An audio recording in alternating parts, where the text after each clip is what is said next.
Welcome to another episode of Entrepreneurs in Fuego. We're documenting the journey of incredible entrepreneurs. Francisco. Sir, Kerwin Brown. How you doing? K-Vaughn Consulting. K-Vaughn Consulting. K-Vaughn yes. Consulting. Mm-hmm. Tell us what K-Vaughn Consulting is. I got like 1,000 questions for you, but we're just going to start with the easy one. Let's start with the easy one. Easy for you.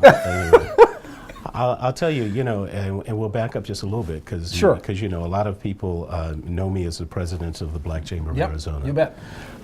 And recently stepping down from that role and opening up a consulting business because I was, a lot of people come at you asking for other things for you to do. Right. And so opening up a consulting firm gave me a lot more flexibility to serve. My mother told me a long time ago, if you give, you will get. And so in my business dealings from corporate to nonprofit to entrepreneurial, I've always looked at if I'm looking to give, if I'm looking to serve, that is a way for me to get a return from it. And the same thing with K-Vaughn Consulting. I've had corporate clients who have sought me out to help them connect maybe with different communities or different industries. I've had nonprofits. A nonprofit has asked me to take over the day-to-day dealings of a lot of what they're doing. We have been involved with bringing in police chiefs from around the country that to bridge the gap between police and community and to establish that dialogue. Is very important these days. Well, that's a way of giving back. But in giving back in that way, that is a way that there's a return for my consulting business as well. And that is great, Kerwin, and that is really commendable because you're acting, in a sense, as a consulting activist. Yeah. I don't know whether there's that definition or maybe we're coining that right now, but you are so ingrained into the community. Sure. And when you're saying that people are coming to you all the time, why not be that broker between the community needs? Because nobody knows better what some communities here in Phoenix need and the people that can affect change. Well, and I'm not one that tries to dictate one way or the other on what the community needs. Sure. I will connect you so that you can find out from the community. A lot of time the community itself has some misinterpretations of, in this case, the police department or some other corporate entities maybe. I want to make sure that they get connected so that they can get the bottom line of what's real, so that they can make their own decisions. I never put myself out there as the know-it-all, but I can connect you so that you can find out and make interpretations on your own. In providing a picture, a true and honest picture of what's going on in the community, I think that your voice legitimizes that picture. And I hope to. I certainly hope to. Over the past 4.5 years that I was with the Chamber, I think I've built a very good reputation. I think people know that I'm a man of my word, and that I don't try to twist things for anyone's benefit. I'm going to give it to you straight, and then let you make an honest interpretation from that. Any man that loves jazz the way you do, it's got to have some legitimacy right here. See, and that's a good point. Because jazz is real, man. Jazz is real. Exactly. That is my point. You can't fake it. No. You can't fake it. No. But much like a jazz player, you improvise and you move according to what your sound, what your music is saying inside you. And you interpret. Different people will interpret the same jazz riffs totally differently, but it's real to them. The black community has a $1.3 trillion 1.3 trillion, yes. purchasing power in the United States. True. There are less than 60 black-owned banks in the United States. True. There's no black-owned banks here in Phoenix. Very true. Why? What are we doing to change that? There's a lot of those things. I personally am on a board of directors for a a credit union. It's that we've been working on for the past couple of years, and we're very, very close to launching this credit union. And I think it's very needed, very much needed. I mean, we talk a lot about recycling black dollars. Sure. That $1.3 trillion, you know, very, very little of it stays in the black community for any length of time.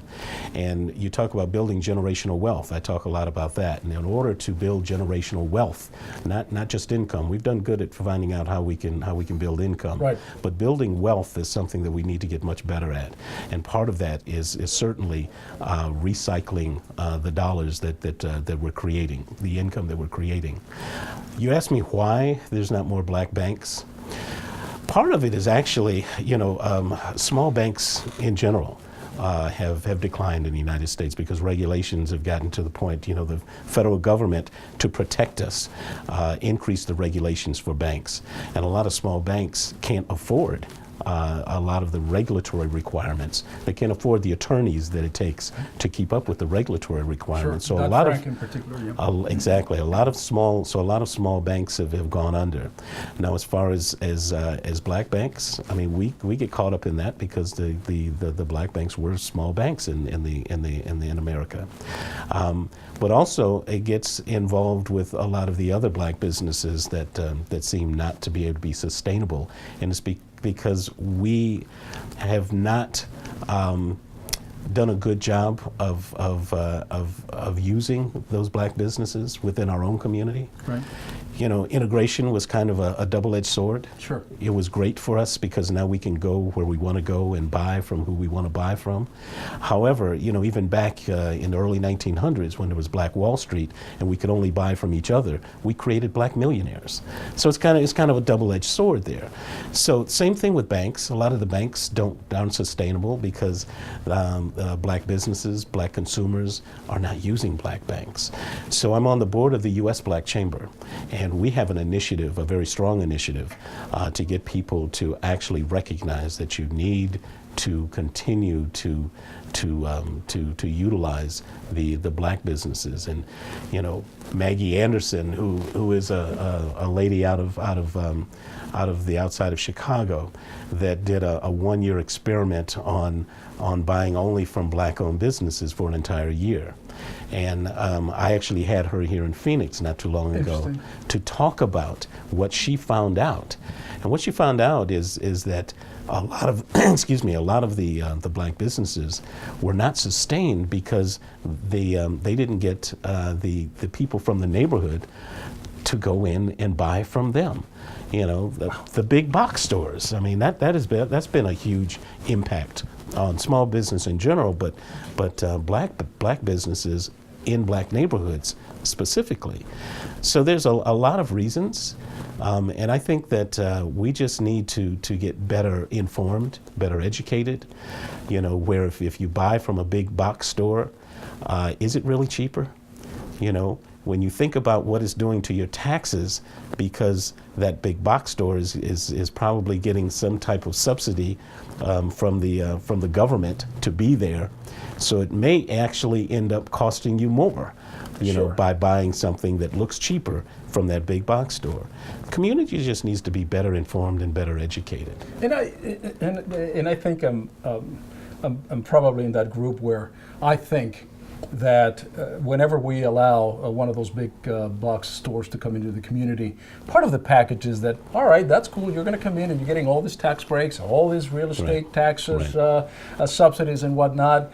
As part of the deal, you're going to subsidize about 100 local businesses within maybe a 1 mile radius. Absolutely. Because that way everybody floats, Absolutely. right? That isn't there right now. No, terrible. It's not. No, it is not. It is not an equal playing field.